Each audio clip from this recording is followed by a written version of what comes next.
प्रथम सत्य की वंदना किए वेदव्यास जी महाराज भागवत के मंगलाचरण में। द्वितीय में भागवत वेदों का सार है, श्रीमद् भागवत उप पुराण, इसकी व्याख्या की है और इसकी मुहुरम रसिका इसका मोहमूल पान कर। सूत मुनि सौनकादि ऋषियों को भागवत में भगवान के 24 अवतार की कथा सुनाए। इसमें प्रथम है सनकादि, द्वितीय में भगवान का अवतार है वराह, तृतीय में हंस, चौथे में हयग्रीव, नारद नारायण, पांचवे से नारद नारायण कपिल दत्तात्रेय यज्ञ ऋषभ पृथु मत्स्य कूर्मा धन्वंतरी मोहिनी नृसिंह वामन परशुराम व्यास श्री रामचंद्र बलराम श्री कृष्ण बुद्ध कल्कि, ये भगवान की 24 अवतार है। तो 23 तक तो हो गया है, बुद्ध अवतार तक एक ही अवतार अभी बाकी है जो कि कल्कि अवतार आगे होने वाला है। कलयुग का जब घोर माने कली आएगा, जब लोग बहुत पाप करेंगे, मतलब 1% भी धर्म नहीं रहेगा, तो घोर कली में कल्कि भगवान का अवतार होगा। अभी बहुत टाइम है, इसके पहले भजन करके हमें भगवान के लोग चले जाना ही ठीक है, क्योंकि घोर कली में इतना अनाचार अत्याचार होगा, माता पिता को ही लोग मार के उनके मांस खाएंगे, इतना पाप बढ़ेगा। इसलिए उसके पहले भजन करके हमें भगवान के लोग चले जाना चाहिए, क्योंकि ये कलयुग अभी तक फिर भी ठीक है। देखो पहले मोबाइल नहीं था, किंतु समाज में बहुत शांति थी, बहुत ज़्यादा पॉजिटिविटी एनर्जी ज़्यादा थी। अब आजकल क्या है, कुछ नहीं है, कुछ नहीं है। लोगों के घर हरि कीर्तन होता था, ढोलक बीनी बजते थे, भजन करते थे, कीर्तन करते थे, आजकल बहुत कम हो गया है। इसलिए जमाना जितना परिवर्तन हो रहा है, उतना ही समाज से शांति आनंद सब दूर हो रहा है, क्योंकि लोगों में सरलता श्रद्धा विश्वास ये सब बहुत कम हो रहा है। शहरों में तो बिल्कुल नहीं है, गाँव में भी थोड़ा दिखता है, किंतु ये सब सरल भाव श्रद्धा विश्वास ये सब चीज सबसे दूर हो रहा है। गुरुजनों का आदर, इसलिए समाज दूषित हो रहा है। 24 अवतार की कथा सुनाए, कुरुक्षेत्र की कथा श्री सूत मुनि वर्णन कर रहे हैं। युद्ध के बाद जब भीमसेन की गदा से कौरव पुत्र शिष्ट दुर्योधन युद्ध में पराजित थे, तो गुरु द्रोण के पुत्र अश्वत्थामा द्रौपदी के 5 पुत्र को मार दिए। अर्जुन ने जब उसे पकड़कर द्रौपदी के पास लाए, तो माता द्रौपदी ने उसे क्षमा दान करके लौटा दिया। अश्वत्थामा कुपित होकर, क्योंकि उसके मस्तक में मणि था, उस मणि को अर्जुन ने छीन लिया था, तो उसने अभिमन्यु की पत्नी उत्तरा जो गर्भवती थी, उसकी गर्भ की ओर लक्ष्य करके ब्रह्मास्त्र ब्रह्म बाण चलाया। देवी उत्तरा भयभीत होकर भगवान कृष्ण की शरण में गए। पाहि पाहि महायोगिना देव देव जगतपते, जगतपति मेरी रक्षा की। तब उत्तरा के शरण लेने पर भगवान कृष्ण ने सुदर्शन चक्र के द्वारा उत्तरा के गर्भ की रक्षा की है। कुंती माता ने जब देखी कि कृष्ण इस प्रकार हमारे वंश की रक्षा की, माता कुंती हाथ जोड़कर कृष्ण की स्तुति करने लगी। नमस्ते पुरुषाय मतादयम् ईश्वराय प्रकृति परा अलक्ष्याय सर्वभूतानां अंतरबाहिरा अवस्थिता यथा परमहंसानां मुनीनां अमलात्मनां भक्तियोगो वेदार्थं कथं पश्यामि यस्त्रियम्। कुंती माता कहते केशव आप ईश्वर है, प्रकृति से परे है। वेद हमको नेति नेति कहकर पुकारते हैं, एक साधारण स्त्री होकर भला आपकी महिमा को किया जाए। हे प्रभु आपके चरण में प्रणाम। गोविंद ने कहा बुआ तुम्हारी भक्ति से बहुत पसंद है, पर मांगो क्या चाहते हो। और भाइयों में श्रेष्ठ युधिष्ठिर है, सब मांगो किसको क्या चाहिए। बड़े भैया वर मांगो। आज हृदय खूब आनंद। युधिष्ठिर ने कहा केशव यदि वर देना चाहते हो तो यही दो कि धर्म में मेरा मन स्थिर रहे। भगवान ने कहा तथास्तु। भीमसेन से कहा गया भैया वर मांगो क्या चाहते हो। तो भीमसेन कह रहे केशव मेरा तो यूं ही हंसी होते हैं, लोग कहते हैं घर में भोजन बनता है तो आधे में खानदान और आधे में भीमसेन। प्रभु ऐसे खाते पीते रहे और आपका दर्शन भी मिलते रहे, यही आशीर्वाद। तो मैंने कहा अच्छी बात है। अर्जुन से कहा भैया अर्जुन तुम भी कुछ वर मांगो क्या चाहते हैं। अर्जुन ने कृष्ण की प्रति जो उसकी भक्ति संबंध है मित्रता का कहा, यही मित्रता सदैव है, यही आशीर्वाद। द्रौपदी से कहा गया तुम भी मांगो। द्रौपदी ने भी मांगी कृष्ण तुम्हारे संग जो भाई बहन की रिश्ता ये सदा मेरा बने रहे, सदैव रहे। नकुल सहदेव छोटे थे उनसे भी कहा गया तुम भी वर मांगो। नकुल सहदेव ने कहा प्रभु ऐसी आशीर्वाद कीजिए कि बड़े भाइयों की सदैव आज्ञा पालन करते रहे और आपका दर्शन भी प्राप्त होते रहे। किंतु क्रांति तो तब आई जब भगवान ने अपनी बहन सुभद्रा को कुछ मांगने के लिए कहा। सुभद्रा से कहा तुम्हें मांगो क्या चाहते हो। सुभद्रा कहते प्रभु आज जो मैं मांगूंगी आप दोगे। भगवान ने कहा अवश्य मांगे तो क्या चाहती है।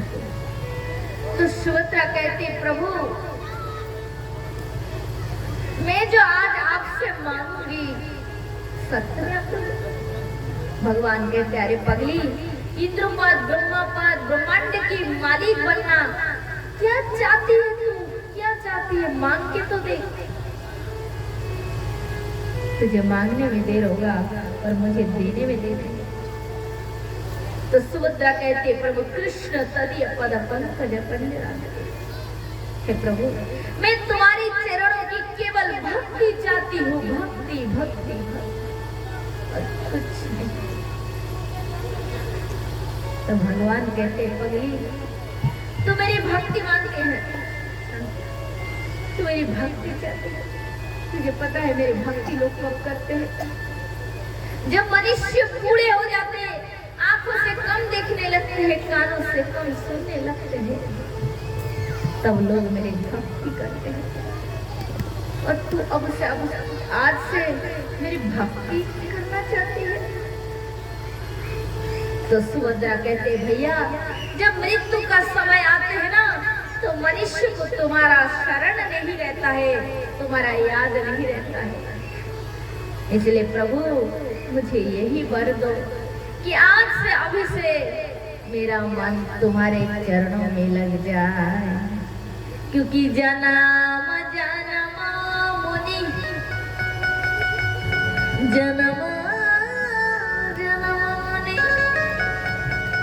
जतन कराए अंतराम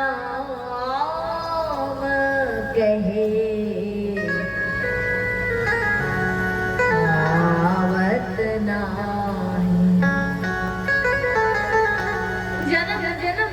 मुनि आपका भजन करते फिर भी अंत समय तुम्हारा याद नहीं आता। प्रभु आज से यदि तुम्हारी भक्ति नहीं करेंगे तो क्या मृत्यु के समय तुम्हारा याद आएगा? कदापि नहीं। इसलिए सबसे बड़ा दुख यही है कि हम जो जीवे ना भगवान को भूल गए हैं।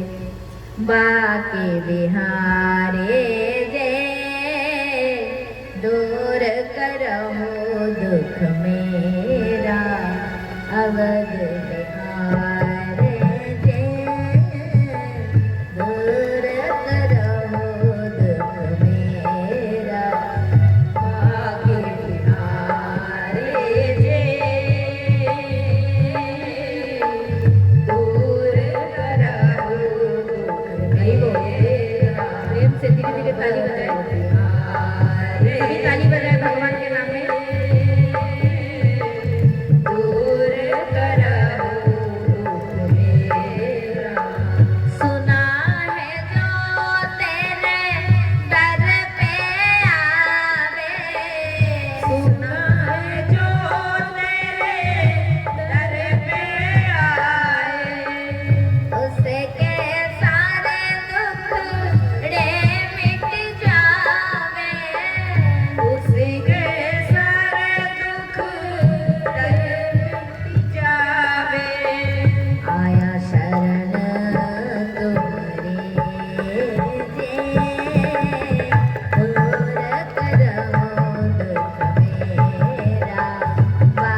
बस यही कृपा कर दो और यही दुख को दूर कर दो। हरि बोल।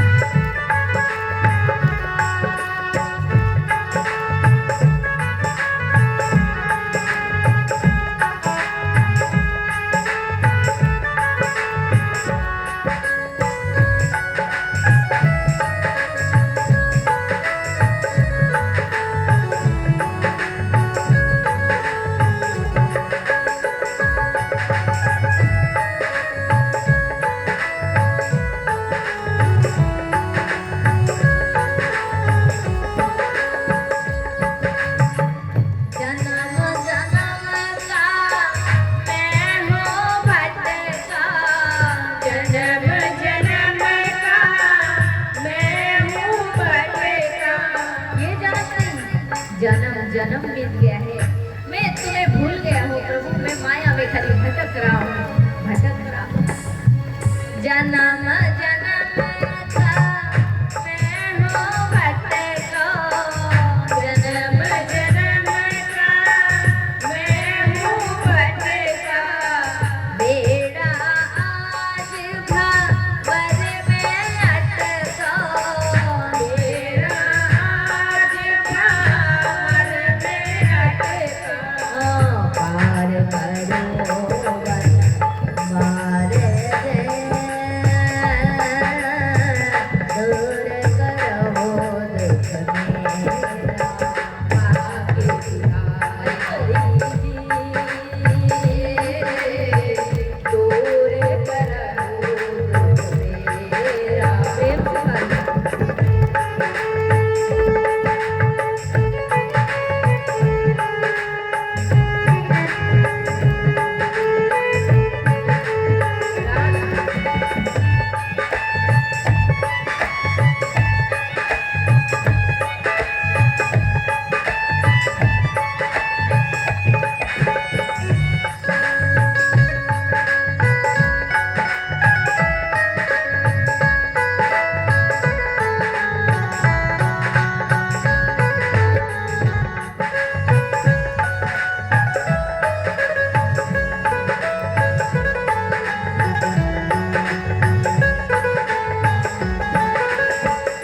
भक्त क्या कहते हैं प्रभु, हे प्रभु तुमने समस्त भक्त का उद्धार किए, बड़े बड़े भक्त।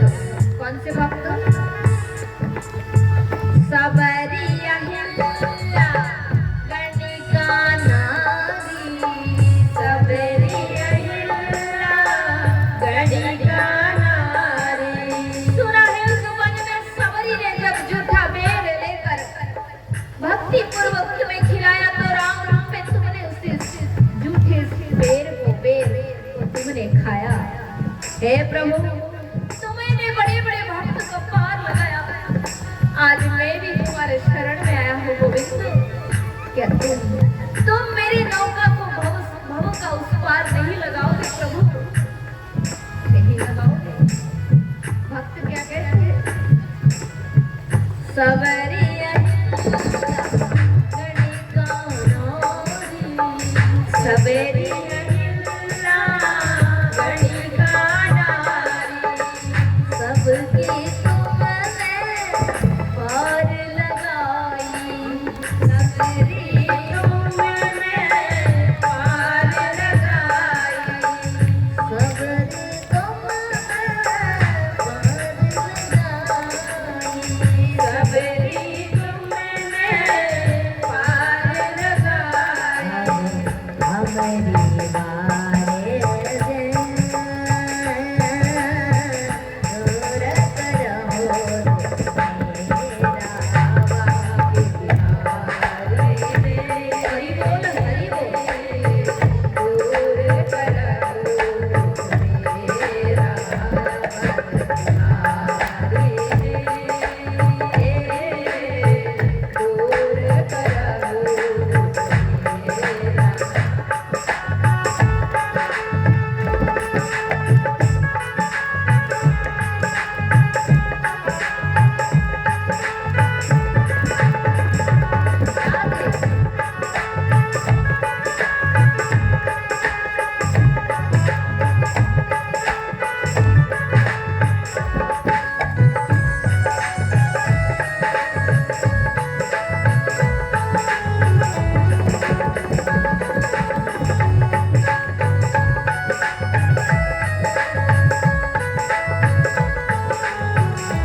मांगो। तो भक्त कहते प्रभु प्रभु, जब आप प्रसन्न होकर मेरे पास आए और मुझे कुछ देना चाहते हैं तो मैं यही कहता हूँ, मेरी यही इच्छा है कि मेरी जीवन का जो अंतिम दिन आए ना, अंतिम समय, मेरी अंतिम समय एक बार अपने सुंदर मनमोहन रूप में मुझे एक बार दर्शन दे दे, दर्शन दे देना प्रभु। उस रूप को देखते देखते मेरा प्राण निकल जाए, यही मैं चाहता हूँ। भगवान ने कहा ठीक है, आऊंगा, तुम्हारे अंतिम दिन आऊंगा, पर बताओ कौन से रूप में आऊं? सुदर्शन चक्र लेकर आओ अथवा धनुष बाण लेकर आओ? कौन सा रूप पसंद तुम्हें? तो भक्त क्या कहते हैं? क्या कहते हैं? मोर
माता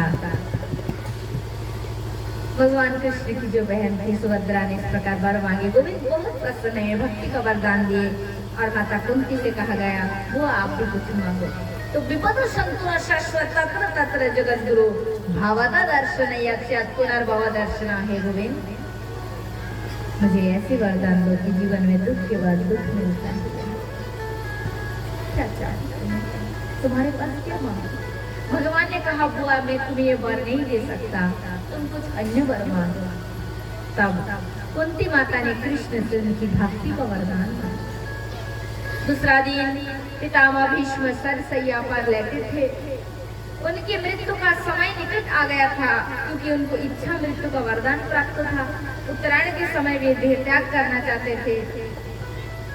ये बात भगवान कृष्ण ने जब जाना तो पांडवों को लेकर पितामह भीष्म के पास गए और पितामह भीष्म भगवान श्री कृष्ण की रूप का दर्शन करते करते अपने देह का त्याग कर। भगवान पांडवों को सांत्वना दी है। पांडव बहुत विलाप कर रहे थे, तब पांडव ने उनकी देह का संस्कार की है और फिर धीरे धीरे अपने नगर में आ गए। भगवान कृष्ण पांडवों से विदा लेकर अपने द्वारिका चले गए और जैसे द्वारिका गए तो अभिमन्यु जो युद्ध में मारा गया था उसकी पत्नी उत्तरा देवी ने पुत्र को जन्म दी है। वह जन्म लेने के बाद ही भगवान कृष्ण को ढूंढ रहे थे, क्योंकि गर्भ में उसने भगवान कृष्ण का दर्शन पाया था।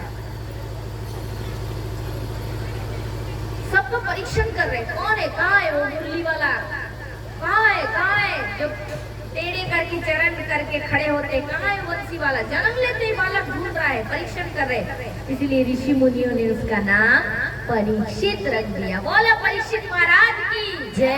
जय जय श्री राधे। परीक्षित जी दिन ब दिन बड़े होने लगे।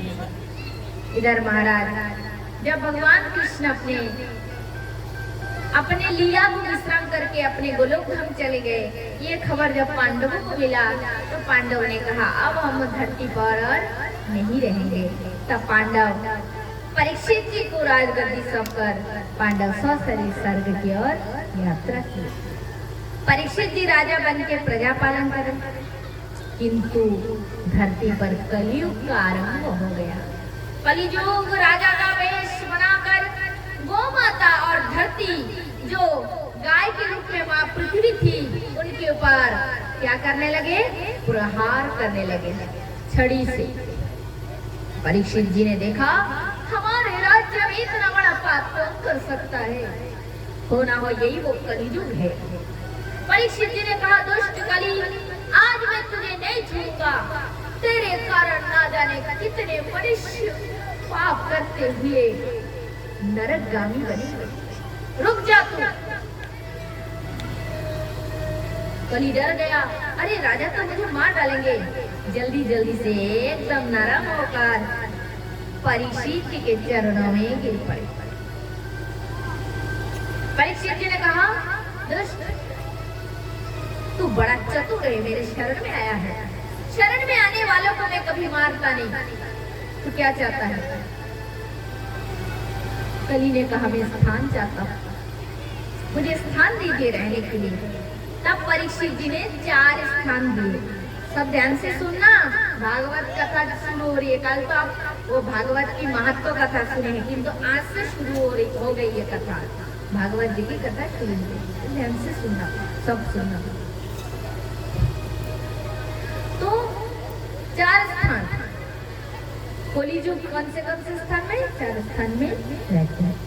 असत्य, मिथ्या, असत्य, जुआघर, मदिरा और व्यभिचारिणी, उल्टा नारी की संग जो करते हैं, ये 4 जगह परीक्षित जी ने कली को दिया। तो कली ने कहा राजन 4 स्थान तो बहुत कम हो जाता है, और 1 स्थान बड़ा कर दीजिए। तो परीक्षित जी ने कहा देख कली, सोना तो तमोगुण है, इसलिए अधर्म में, अधर्म के कमाए हुए सोने में तेरा निवास होगा। ये कहकर परीक्षित जी चले गए। अब तो एक दिन राजा परीक्षित शिकार खेलने के लिए वन में गए, जंगल में। इतने में राजा को बहुत प्यास लगा। परीक्षित जी चारों ओर केवल जल ढूंढने लगे। ढूंढते ढूंढते समीक मुनि की कुटिया में पहुंचे। समीक मुनि से कहा मुनि मुझे बहुत प्यास लगे है, थोड़ा जल दीजिए। किंतु मुनि समाधि में बैठे थे। परीक्षित का कहना इस मुनि को सुनाई नहीं दिया। तब राजा परीक्षित के मस्तक पे सोने का मुकुट था, जो कि राजा जरासंध का था। जरासंध को जब भीम ने मारा था ना, तो सब संपत्ति लेकर आए थे, और भाग्यवश उसी दिन परीक्षित जी की मुकुट को धारण करके शिकार खेलने गए। अब तो कली को अवसर मिल गया। कली राजा के मुकुट में घुसे और परीक्षित जी की बुद्धि को भ्रष्ट कर दिया।